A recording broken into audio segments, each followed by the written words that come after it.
Hi, Rich Hoffman here. This bishop at the cathedral, the church outside the White House, the day of inauguration, been a lot of talk about her lecturing Trump on lesbian rights or LGBTQRS,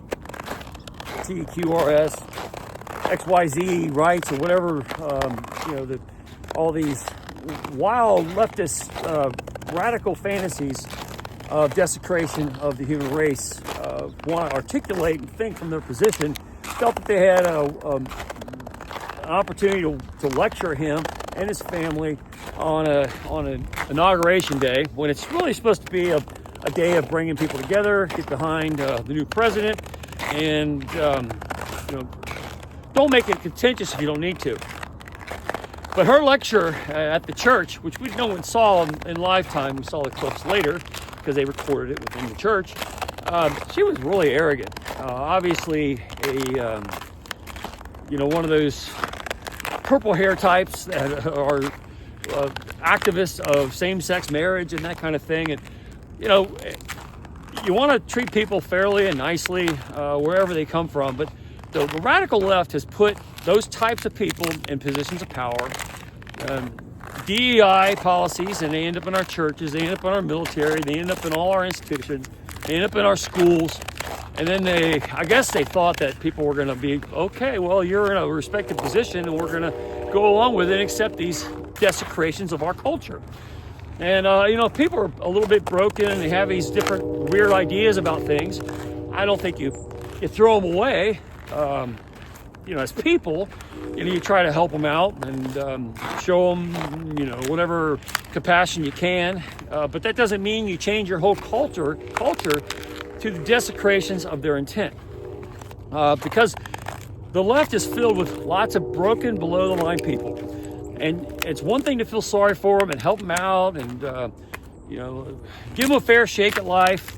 But it's another thing for them to feel entitled and to impose on them that are crimes against humanity, which is the desecration of the human race and its basic civil practices. So you have a obvious lesbian or a radical gay rights activist who is preaching in this church as a captured asset. And the assumption is that she has this right to lecture the incoming president as if she has some authority. But the way we establish authority and rule of law is through an election system, through some sort of popular opinion. In this case, electoral college, and each state popularly picks their way they want to govern, which President Trump was overwhelmingly the pick. And in this case, the whole nation as a total won the popular vote. But the way electoral college works is each state gets to popularly pick their representatives. And then you should, if the institutions want to have warrant to them, you respect the wishes of the electorate. But what we've seen is this trend, especially from the left, to control those opinions, to steer people like cattle towards where they want to go. And they think that they could capture those assets, like in schools, like in churches, and in the military, and that people would just go along with whatever the intention was. And that's not the case. Obviously, the rejection was President Trump was elected. He was there to represent the United States. He was there to have a nice sermon, talk about good biblical content. But instead, this bishop decided she was going to lecture him about being compassionate in his responsibility to the people who are disenfranchised. It reminds me a lot of when Mike Pence went to see right after the inauguration in 2016, and him and Trump were put in place as the president, vice president, and he wanted to go see Hamilton, a Broadway play, and they stopped at the end of it and lectured him personally while he was sitting in the audience. A guy can't just go sit and watch something. No, you got to be lectured by leftists. You are now in positions of power, and we're going to address you to be compassionate to our side of things. You have a responsibility to those who you may not agree with, and they feel that they have this entitlement to lecture everybody about their position. And these are the kinds of attitudes you have that's really kind of turned off everybody to the left position. But yet they're brain dead to how ridiculous they sound. And they think that they have a right to impose themselves on the world around them because they're such narcissists is really the correct word for it. And that's what you saw from this bishop, using the power of the church, the traditions of the day, where you're supposed to go and listen to a nice way to launch this new presidency right before the inauguration, a little prayer to kind of wish the country and the people who represent it in government on their way. And Trump's there with his family. Trump is trying to be as nice as possible. There's not a lot of radicalism coming from him. He's just there with his family to have a good day and usher the country into a new 4-year period. And here this bishop is wanting to lecture, and then you see all these radicals on the left. They all look the same way. They all look like her. They all have the weird little short hair, lesbian kind of attitude. They all kind of act like Ellen DeGeneres, and they think that they're the hot stuff out there, that they have the platform to speak from, that everyone's supposed to follow. But the way the world really views them as not as people to follow, but as captured assets that make those institutions less viable. And so when the left went out and sought to do all this in the military and in our schools and in our churches, when homeschooling goes up because people don't want to send their kids to be taught by idiots like that, don't be surprised. And when people start going to church because they don't want to listen to idiots like that, don't be surprised. It doesn't mean they're not going to be religious. It means they're going to reject the institution, which makes it, not inclusive to all the other people who might benefit from it, like those people, like the bishop at that church. And then the military. If people aren't going to join the military, if they have to go listen to a bunch of drag queens talk about getting a new pair of high heel shoes as opposed to putting on a military outfit and going to defend freedom in some wild country. If you're not out there selling the benefits of the institution and you're instead using it to lecture some leftist philosophy, people are going to reject it and go do it on their own. In the case of the military, people will just organize their own militias, their own organizations. And they'll just say, no, I'm not going to do the military institutional thing because it doesn't represent my values. And that's the same thing they did in politics. Any of the politicians that were out there trying to push for this leftist ideology as a captured asset have been rejected.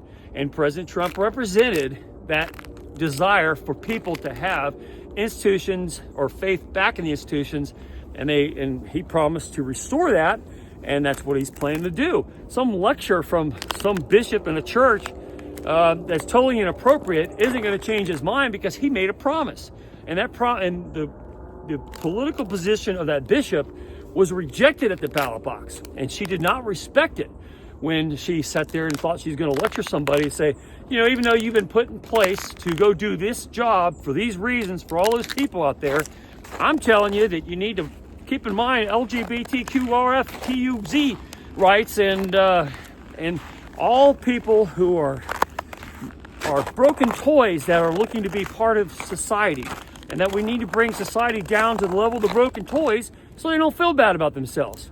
The Rudolph the Red-Nosed Reindeer complex. And we're supposed to build our entire society around misfit toys. It's one thing to have compassion. It's one thing to be accommodating. It's one thing to try and help those people. That's another thing to just destroy your society so they don't feel bad. And it's exactly what that bishop was trying to do at that church.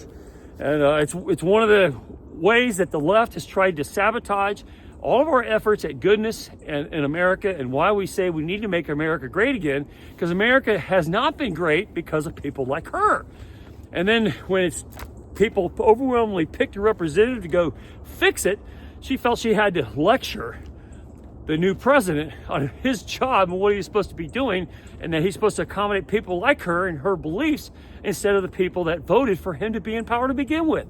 A complete disrespect of the election process, which is typical of the left. That's why they don't want any kind of voter reform to get tighter controls of the elections, because they can't win if they can't cheat.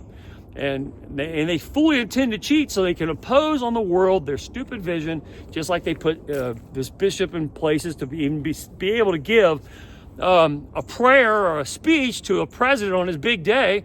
after he'd been popularly elected and after all he's been through, and she felt that she had a right to give him a piece of her mind. And then the left went and ran with it on the media and made it into a big press event, when really it was just some short-haired loser that had been part of a captured asset, put into an institutional position that violated her oath and her duty, which is to give a nice prayer to usher in a new incoming administration with fanfare and American bravado.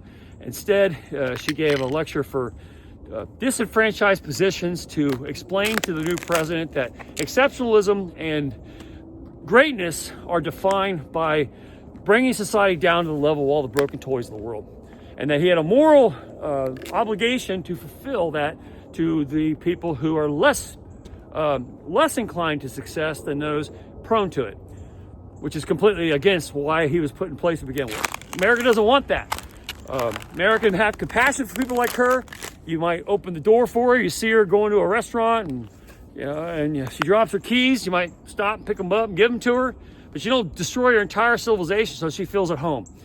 And that's what she was advocating for, and that's what we rejected at the ballot box, and that's why America is going to be great again, because we're not going to listen to people like her anymore, or the ridiculous leftists that try to make a big deal out of that church service. Trump was right to say she should apologize. It was disgraceful. She abused her power and authority, and she should have never had it. She never should have had it to begin with. And that's what happens. You put people in positions like that without merit, but because they're lesbians or because they're radical leftists, and you're trying to throw a bone to them so they don't protest or trying to burn your church down, like they tried to burn that particular church down just a few years ago. And you throw somebody like that into a position on bishop so that you can appease the mob. Well, what you end up with is a destroyed institution, and then an embarrassing circumstance for that church when she goes off the rails and tries to make a big deal when America's went decidedly going the other direction, and she's insisting that everybody stick with the leftist plan as they always had it, and that if you don't go along with it, they're going to make a big stink. And that's all they've ever had as far as power, is just the power of whining, the power of crying, the power of victimization. And that's what she was, and that's what she was articulating, and that's what we're rejecting. That's why we put Trump back in office, and he was right to say she should apologize for what she said, because it doesn't represent what we're trying to do and where we're going as a country. She was wrong, and all people like her are wrong, and they're finding themselves on the outside looking in, thankfully, for about time.